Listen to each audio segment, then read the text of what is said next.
Buen día, hermanos, gracias a Dios estamos nuevamente acá para escudriñar la palabra y nos permite estos medios. Yo quiero que me acompañe con una oración para iniciar. Muchas gracias, Padre, una vez más, porque aquí estamos, Señor, con tu protección, con tu gracia, tu favor, tu misericordia, tu provisión. Gracias, Señor, porque estamos con bien y pedimos por aquellos que están pasando situaciones difíciles, más complejas, que tú les ayudes. Sigue guardándonos a todos. En este momento queremos pedirte que tú nos hables a través de tu palabra.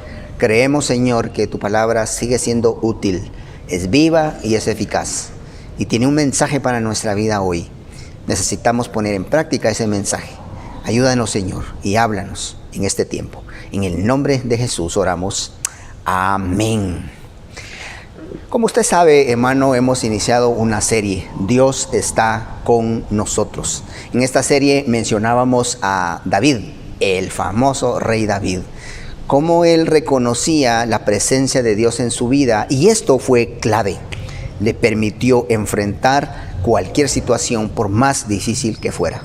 Luego de que David mata a Goliat, las cosas aparentemente van bien para él. Saúl pues se agrada de que sea parte de su ejército, pero en realidad Saúl cambia. Va a tener celos, envidia, y lo que sucede es de que él empieza a perseguir a David para querer matarlo. Aún así, Dios lo protege, Dios lo guarda, Dios lo respalda, Dios lo ayuda en toda esa aventura que él tiene huyendo de Saúl. ¿Por qué? Hay un propósito para su vida, pero sobre todo en esa persecución, David escribe diferentes salmos donde resalta quién es Dios para él, su refugio, su roca, su pronto auxilio. En realidad, David estaba consciente de la presencia de Dios en su vida. Y la Escritura nos lo sigue diciendo, tanto en segundo libro de Samuel como en el primer libro de Crónicas, que David después, cuando llega al reino, se empezó a fortalecer. Y todo eso porque Dios estaba con él. David se fortalecía, dice, más y más porque el Señor, Dios Todopoderoso, estaba con él. Pero cuando sigue avanzando, ya David está en su palacio, ya es el rey de Israel, de todo Israel. Él quiere hacer una casa para el Señor. A través del profeta Natán, Dios le habla a David, pero lo que le dice es que recuerde algo, que Dios ha estado con él. Y dice así la Escritura en 1 de Crónicas 17:8. Dios le dice a Natán que le diga a David: yo he estado contigo por donde quiera que has ido, y he aniquilado a todos tus enemigos. Lo que Dios le está diciendo es: estás donde estás porque yo he estado contigo y yo he sido el que te ha dado la victoria, el que ha estado al frente, el que ha matado a tus enemigos. Y de hecho agrega algo más que tiene que ver con esa guinda del pastel. Dios le dice: yo te voy a hacer famoso, el más famoso sobre la tierra. David es el hombre que escribe el famoso Salmo 23, donde en el primer versículo él deja claro nuevamente que Dios está con él. Y porque Dios está con él, a él no le hace falta nada más. Él tiene provisión, tiene cuidados, tiene salud, porque Dios se lo permite. Dice el versículo 1, el Señor es mi pastor, no me falta. En el versículo 4 nuevamente va a decir: aunque ande en valle de sombra y de muerte, o densa oscuridad, dice otra versión, no voy a tener miedo de peligro alguno. ¿Y la razón? Porque tú estás a mi lado. Porque Dios está con nosotros, hermano. También nosotros hoy podemos enfrentar cualquier situación. Yo quiero que vayamos a un pasaje en el Antiguo Testamento, segundo libro de Reyes, capítulo 4, y vamos a leer los versículos del 1 al 7. Dice así: La viuda de un miembro de la comunidad de los profetas le suplicó a Eliseo: mi esposo, su servidor, ha muerto, y usted sabe que él era fiel al Señor. Ahora resulta que el hombre con quien estamos endeudados ha venido para llevarse a mis 2 hijos como esclavos. ¿Y qué puedo hacer por ti?, le preguntó Eliseo. Dime qué tienes en casa. Su servidora no tiene nada en casa, le respondió, excepto un poco de aceite. Eliseo le ordenó: sal y pide a tus vecinos que te presten sus vasijas. Consigue todas las que puedas y luego entra en la casa con tus hijos y cierra la puerta. Echa aceite en todas las vasijas y a medida que las llenes, ponlas aparte.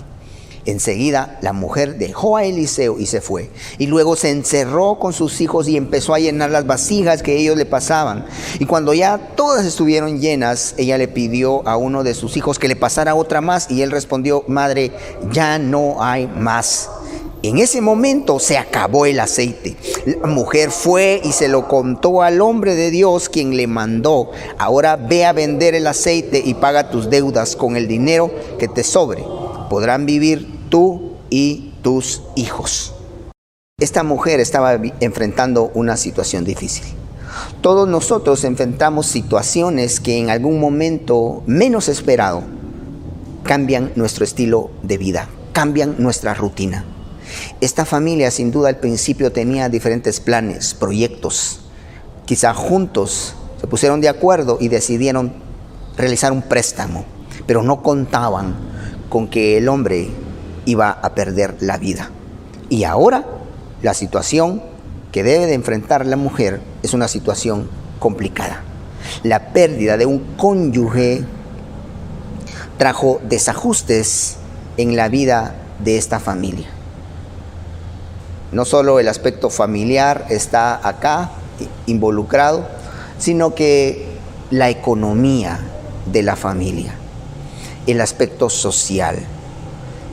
El futuro que le esperaba a esta mujer en realidad no era muy bueno. Esta mujer ahora tiene deudas y solo 2 hijos, que ahora deberán ser esclavos.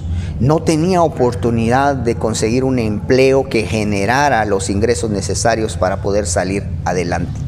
Ella estaba frente a una espiral descendente de deudas que la llevarían a la ruina. Sobre todo en una sociedad como esa, donde la mujer tenía muchas más desventajas. El sistema legal en Israel no permitía que simplemente la gente se declarara en bancarrota. Ella tenía que dar a sus hijos como sus siervos, como esclavos, de manera temporal, a su acreedor como pago por sus deudas. Uno piensa, eso es inhumano, eso es injusto. ¿Cómo es posible? ¿Nadie tiene misericordia de una viuda? En realidad, a pesar de lo inhumano que esto pudiera parecer, el acreedor estaba dentro de sus derechos. La ley mosaica permitía esclavizar al deudor y a sus hijos a más tardar hasta el año de jubileo, que era cada 7 años, para poder así pagar la deuda con el trabajo. Moisés lo establece como parte de su código civil por respetar los derechos y obligaciones de las personas en relación a diferentes temas. Moisés entonces va a establecer eso y lo dejamos en la palabra, lo encontramos en la palabra acerca de la ley mosaica y específicamente en relación a este tema. Moisés lo menciona en Éxodo 21, aparece dentro de todas las leyes en Levítico 25 y nuevamente lo va a repetir a esa nueva generación en Deuteronomio 15. Pero el punto acá es, ¿qué aprendemos nosotros? ¿Qué debemos de hacer? Veamos qué es lo que hizo esta viuda. Dice, en el primer versículo de una vez podemos ver que ella reconoce su situación. Ella sabe del problema que tiene y no lo oculta. Solo en este primer paso, para muchos, es bien difícil. Reconocer nuestra condición de crisis requiere más que valor, en realidad requiere humildad. Y cuando hablamos de humildad, El orgullo no tiene lugar ahí. Debemos de dejar el orgullo. Algunos no reconocen la situación que viven por diferentes razones. El orgullo es una de ellas. La vergüenza quizá. O simplemente niegan esa realidad. Muchos, por no reconocer también la realidad que viven, en realidad viven vidas dobles, vidas de apariencia, siendo las personas que no son. Y todo eso no permite que ellos disfruten de una vida plena, una vida abundante como la que Jesús vino a dar. Todos tenemos problemas, no es delito tenerlos, pero negar esos problemas en realidad no nos van a ayudar. Es fácil angustiarnos en medio de situaciones difíciles. Es fácil quizá buscar soluciones rápidas. Eso no significa que esas soluciones sean sabias, sean correctas. En realidad muchas veces empeoran la situación. Muchas veces nosotros hacemos como dice el refrán, sacamos un clavo con otro clavo. Sí, agregamos un problema para solventar otro. En realidad no nos damos cuenta que estamos dañando algo esencial. Estamos dejando agujeros que juntos nos van a causar un daño mayor. ¿Qué es lo que debemos de hacer entonces? ¿Qué es lo que hizo esta mujer? Muy bien, en el versículo 1 vemos que ella reconoce su situación, pero también vemos que ella busca el consejo, busca ayuda con una persona.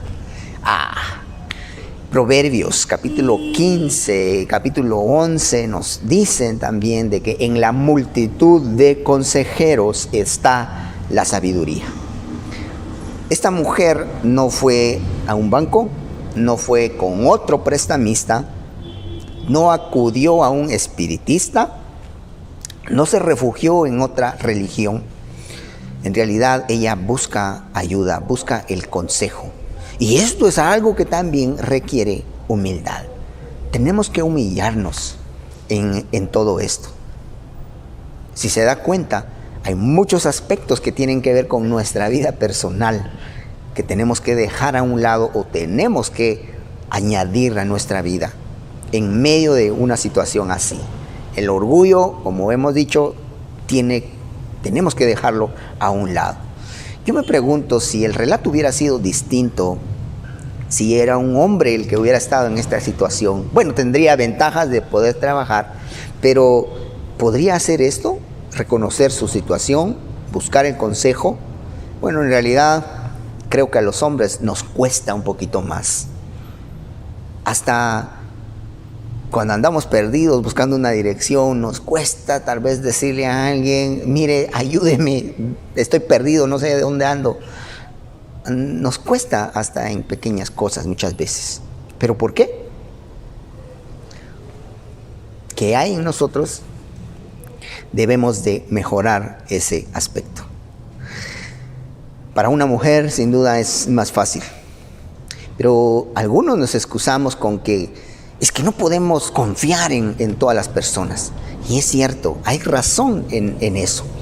Cuando pedimos consejo debemos de buscar a una persona sabia. Acá nosotros vemos que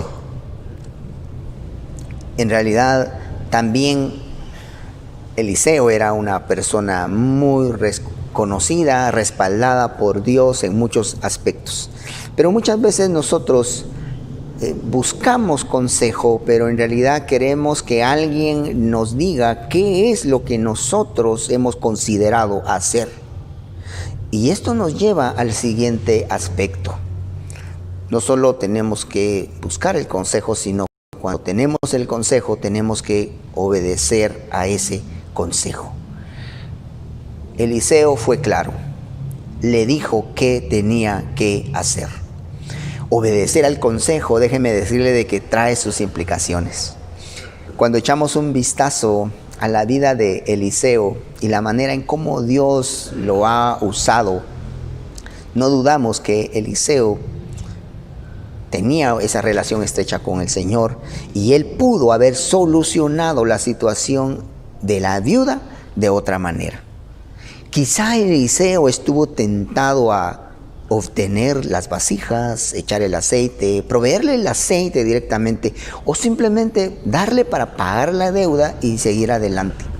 Pudo hacer eso, pero ¿sabe? Aquí vienen esas implicaciones de obedecer el consejo. ¿Por qué?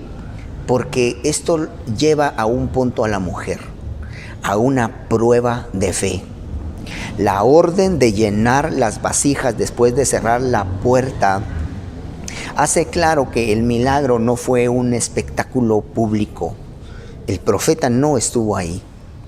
Fue un acto portentoso de un Dios proveedor, de un Dios de amor, de un Dios misericordioso, de un Dios que satisface la necesidad personal en privado. Así, su participación personal entonces y la ausencia de Eliseo servían para que esta mujer se diera cuenta de que el poder para resolver su problema venía directamente de Dios mismo. ¿Y qué iba a provocar esto? Iba a provocar de que ella aumentara también su fe. Dios obra de maneras que no imaginamos. Dios obra de manera sobrenatural. Yo no sé cómo pudo haber recibido el consejo esta mujer. Bueno, conocemos el relato, pero ¿cómo lo hubiéramos recibido nosotros? Parecía que no tenía lógica lo que Eliseo estaba diciendo. Cuando la mujer menciona que tiene un poco de aceite, en realidad otras versiones dicen que tenía una pequeña vasija. Eso hace referencia a que ella no tenía en realidad una vasija que ella tenía en la alacena para alimentos, sino que probablemente era una vasija, un frasco pequeño donde ella tenía aceite que usaba para ese ritual de la unción. Era poquito aceite que ella tenía. Y Eliseo le estaba pidiendo de que con ese poco ella iba a llenar todas las vasijas que consiguiera. Eso requería de que ella pusiera en práctica su fe. Y esto la movió a hacer algo más. Y ahí viene esa fe en acción. Creo, pero eso involucra acciones que yo debo de tomar. Y la mujer dice que inmediatamente ella fue. Dejó a Eliseo ahí y va a hacer lo que Eliseo le dice. Obedeció al consejo. Eso implicaba que ella tenía que trabajar. Vea esta escena, me encanta esta escena de ver cómo esta mujer con sus pequeños hijos están ahí haciendo lo que Eliseo les dice. Dios siempre está dispuesto a hacer su parte, pero Dios espera que nosotros hagamos la nuestra. ¿Por qué? Porque esas acciones van a demostrar la fe que tenemos. La mujer buscó las vasijas, pero sobre todo hay un aspecto importante. Y hay muchas cosas que nosotros podemos aprender en este relato. Pero quiero resaltar algo importante acá. La mujer involucra a sus hijos. Es importante que hoy nosotros también tomemos en cuenta a nuestros hijos. Involucremos a nuestros hijos. Yo sé que ellos están en las tareas del hogar, en las cosas que ellos hacen. Y es cierto, son responsabilidades que tienen y las van a tener mientras estén dentro de la casa, por supuesto. Pero es necesario que también tomemos en cuenta sus comentarios, sus opiniones. Somos un equipo en la familia. Los hijos van a llegar a un punto, cuando nosotros los involucramos, van a llegar a un punto donde ellos están conscientes también de la situación difícil que atravesemos. Van a comprender el aspecto económico. Si bien ellos no van a generar económicamente, independientemente de la edad que sea, si no van a generar ingresos, nos van a ayudar a no generar egresos, porque ellos van a comprender la situación. No van a ser hijos caprichosos que simplemente van a estar pidiendo algo, sabiendo que en realidad no hay. Y ahí es donde caemos a esa doble vida. No tenemos, no involucramos a nuestros hijos y entonces nosotros les damos aunque no tengamos. Eso nos lleva a otro punto. Eso ya habla de una mala administración, pero es porque no damos los primeros dos pasos. No reconocemos nuestra situación, no buscamos consejo. Y el orgullo está ahí presente. La mujer delegó responsabilidades, pero la clave ahí es la fe. Nosotros muchas veces actuamos de manera contraria. Nosotros aplicamos la fe cuando nosotros vemos las cosas que han sucedido, entonces creemos. Si creo, entonces voy a ver. Pero en realidad la fe funciona al revés. Nosotros creemos lo que aún no vemos. Estamos convencidos de que lo vamos a recibir. En otras palabras, de esto nos habla Hebreos capítulo 11, versículo 1. A veces le preguntamos a la gente a qué se dedica.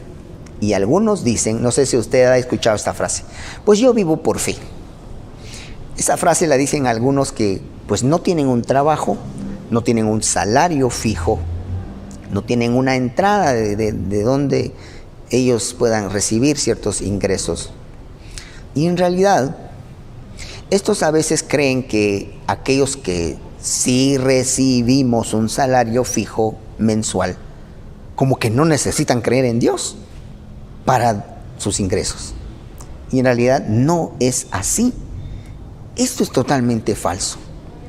Si dejamos de vivir por fe cuando comenzamos a recibir un ingreso regular, entonces lo que nosotros estamos haciendo es reducir nuestra provisión a nuestra capacidad para trabajar en vez de la capacidad de Dios para proveernos. Nosotros seguimos viviendo por fe. ¿Por qué? Porque Dios nos da abundantemente, más de lo que pedimos o entendemos. Me gusta una frase que menciona Bill Johnson en relación a cómo nosotros, en base a las finanzas, lo que nosotros obtenemos, podemos proyectarnos hacia el futuro. Pero, ¿en quién confiamos? Dice esta frase: a veces nos enfocamos en lo que tenemos para ayudarnos a determinar nuestro futuro. Por lo tanto, vivimos dentro de nuestros medios en vez de vivir dentro de las bendiciones de Dios. Imagínense si la mujer se hubiera enfocado en lo que ella tenía para proyectarse al futuro, estaba perdida. En realidad Dios puede hacer mucho más que eso. Y por eso nosotros debemos de vivir dentro de las bendiciones de Dios. ¿Sabe cuál va a ser el resultado? Lo vemos en la mujer. Una mujer que dio una luz al final de ese túnel. El resultado lo encontramos en los últimos versículos. Cuando ella terminó de llenar las vasijas, todavía va con Eliseo y le pregunta, bueno, ¿qué voy a hacer? Ya está todo hecho. Vende las vasijas, vende el aceite, le dice. Vende el aceite, paga tus deudas y tendrás con el resto para poder vivir tú y tus hijos. Aquí podemos ver algo. Sí, podemos decir, bueno, pagó sus deudas, libró a sus hijos, cambió su futuro, pero eso me dice algo. Y es algo que nosotros tenemos en medio de cualquier situación. El resultado es esperanza. Esa esperanza que nos va a cambiar el futuro. La vida de la familia de esta viuda cambió. Fue diferente. Ahora ella tenía esperanza para enfrentar lo que viniera. Ahora tenía un futuro distinto, no como el que tenía al principio. Pero sobre todo, en medio de todo esto, el resultado fue poder experimentar a Dios. Un Dios proveedor, un Dios todopoderoso, un Dios que hace milagros, un Dios que sigue bendiciendo, un Dios que muestra su poder, un Dios que cumple sus promesas, un Dios que no abandona. Un Dios que es el padre de huérfanos, de viudas, nunca nos va a dejar. Cuando fallemos, cuando estemos en situaciones difíciles, Él está ahí tomándonos de la mano. Y David tiene también esa experiencia. Y dice en el Salmo 37, versículos 23 en adelante: por el Señor son ordenados los pasos del hombre, y el Señor se deleita en su camino. cuando caiga, no quedará derribado, porque el Señor sostiene su mano. Y aquí viene el pasaje famoso que usted conoce sin duda. El versículo 25. Yo fui joven, dice David, y soy viejo ahora, y no he visto al justo desamparado, ni a su descendencia mendigando pan. En todo esto, yo quiero que usted note algo que se ve en el relato.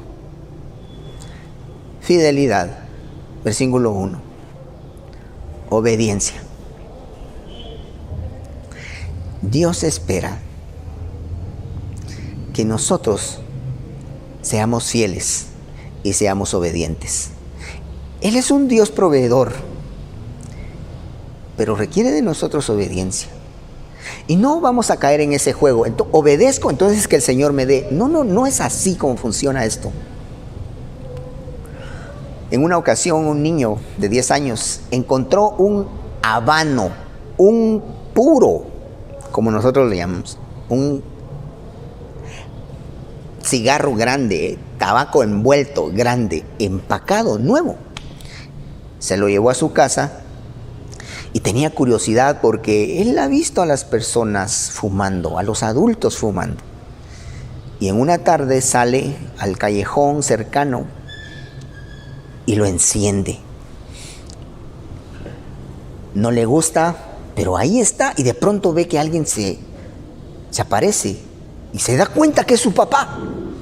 Entonces lo que hace es esconder eso. Y no sabía qué hacer, y de pronto mira un rótulo de un circo que está en la pared y le dice a su papá: papá, hola, ¿me llevas al circo? Viene el circo, ¿me puedes dar para ir al circo? Vamos al circo, papá.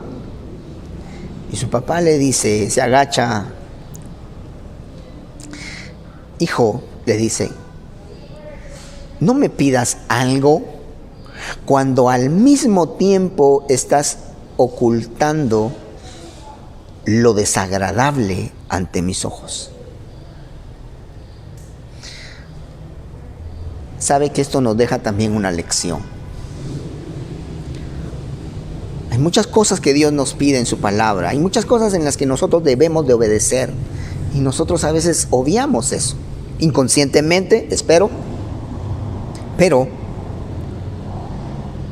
cuando queremos algo, nosotros sí queremos que Dios nos dé, y le pedimos a Él.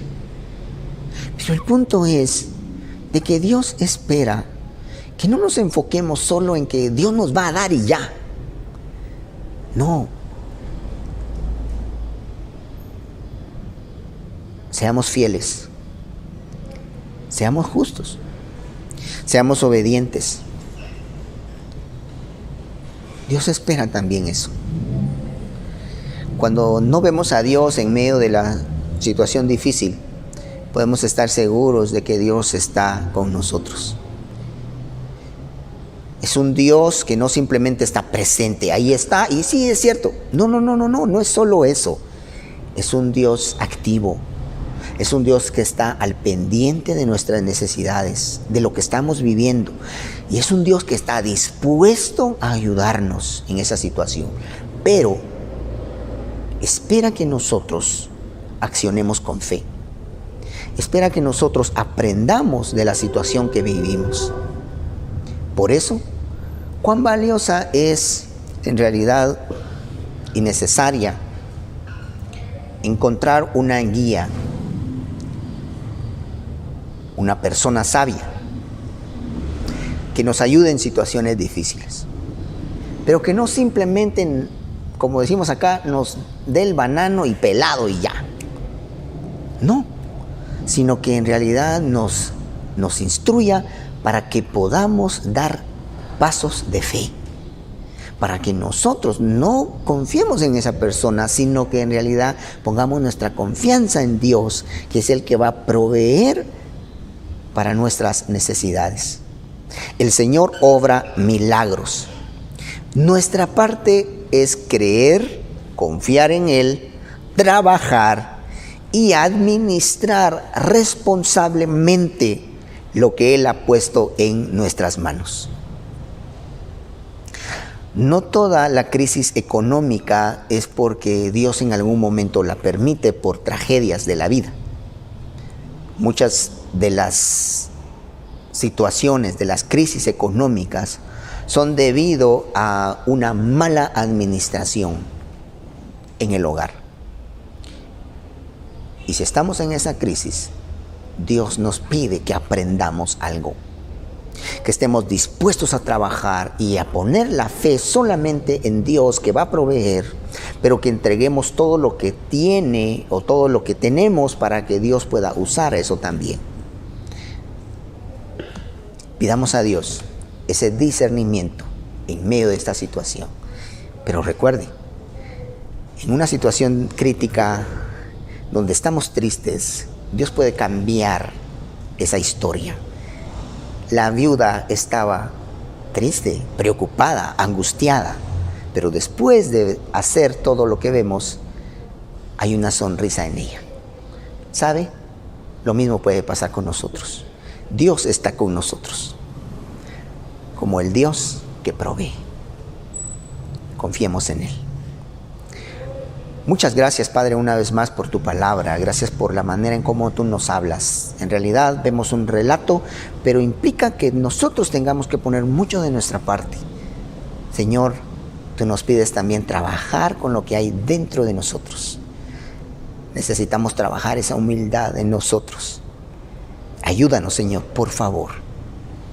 Sabemos que eres un Dios que está, pero también un Dios que provee, un Dios que no nos va a abandonar, un Dios que no nos va a desamparar. Muchas gracias, bendito Dios, por tu palabra.